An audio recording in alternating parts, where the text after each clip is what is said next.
ಒಂದಲ್ಲ ಎರಡಲ್ಲ, ಕಣ್ಣೆದುರೇ ಸುಟ್ಟು ಬೂದಿಯಾಯ್ತು ವರ್ಷಗಳ ಕಾಲಪಟ್ಟ ಕಷ್ಟದ ಬೆವರು. ಕೆನ್ನಾಲೆಯಂತೆ ಎದ್ದ ಬೆಂಕಿಯ ರಾಕ್ಷಸ ಒಬ್ಬ ಶ್ರಮಜೀವಿ ರೈತನ ಇಡೀ ಬದುಕನ್ನೇ ಬಲಿಪಡೆದಿದ್ದಾನೆ. ಹೌದು, ಇದು ತುಮಕೂರು ಜಿಲ್ಲೆ ಹುಳಿಯಾರು ಸಮೀಪದ ದೊಡ್ಡಬಿದರೆ ಗ್ರಾಮ ಪಂಚಾಯತಿಯ ಪೋಚಕಟ್ಟೆ ಬಳಿ ನಡೆದ ಅಮಾನವೀಯ ಘಟನೆ. ದೊಡ್ಡಬಿದರೆ ಸರ್ವೆ ನಂಬರ್ 77ರಲ್ಲಿರುವ ರೈತ ಶಿವಣ್ಣ ಎಂಬುವರಿಗೆ ಸೇರಿದ ರೇಷ್ಮೆ ಹುಳು ಸಾಕಣೆ ಶೆಡ್ಡಿಗೆ ಮೊನ್ನೆ ರಾತ್ರಿ ದುಷ್ಟರು ಬೆಂಕಿ ಇಟ್ಟಿದ್ದಾರೆ. 41 ಅಡಿ ಉದ್ದ ಹಾಗೂ 25 ಅಡಿ ಅಗಲದ ಬೃಹತ್ ಶೆಡ್ಗೆ ಬೆಂಕಿ ಬಿದ್ದ ಕ್ಷಣಾರ್ಧದಲ್ಲೇ ಶೆಡ್ನ ಮುಕ್ಕಾಲು ಭಾಗ ಸುಟ್ಟು ಕರಕಾಗಿದೆ. ಶೆಡ್ ಮುಂಭಾಗದಲ್ಲಿದ್ದ ಜೀವದಂತಿದ್ದ ಸೀಮೆ ಹಸುವಿಗೂ ಬೆಂಕಿ ತಗಲಿ ತೀವ್ರವಾಗಿ ಗಾಯಗೊಂಡಿದೆ. ಇಷ್ಟು ದಿನ ರಾಗಿ, ಸಾಮೆ ಬೆಳೆಯುತ್ತಿದ್ದ ಹೊಲದಲ್ಲಿ ಬದುಕು ರೂಪಿಸಿಕೊಳ್ಳಲು ರೇಷ್ಮೆ ಬೆಳೆಯನ್ನೇ ನಂಬಿಕೊಂಡಿದ್ದ ಶಿವಣ್ಣ ಅವರಿಗೆ ಈ ದುರಂತ ಚೇತರಿಸಿಕೊಳ್ಳಲಾಗದ ಆಘಾತ ನೀಡಿದೆ.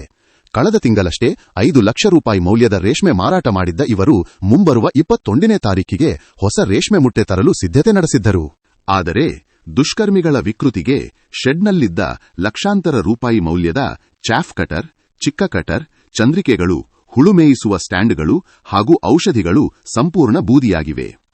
ಘಟನಾ ಸ್ಥಳಕ್ಕೆ ಹುಳಿಯಾರು ಪಿಎಸ್ಐ ರೇಣುಕಾ ಯಾದವ್ ಭೇಟಿ ನೀಡಿ ಪರಿಶೀಲನೆ ನಡೆಸಿದ್ದು ಪ್ರಕರಣ ದಾಖಲಿಸಿಕೊಂಡಿದ್ದಾರೆ. ಇನ್ನು ರೇಷ್ಮೆ ಇಲಾಖೆ ಸಹಾಯಕ ನಿರ್ದೇಶಕ ಕೃಷ್ಣಮೂರ್ತಿ ಅವರು ಸ್ಥಳಕ್ಕೆ ಭೇಟಿ ನೀಡಿ ಸರ್ಕಾರ ಹಾಗೂ ಇಲಾಖೆಯಿಂದ ಸಿಗುವ ಗರಿಷ್ಠ ಸಹಾಯ ಒದಗಿಸುವ ಭರವಸೆ ನೀಡಿದ್ದಾರೆ.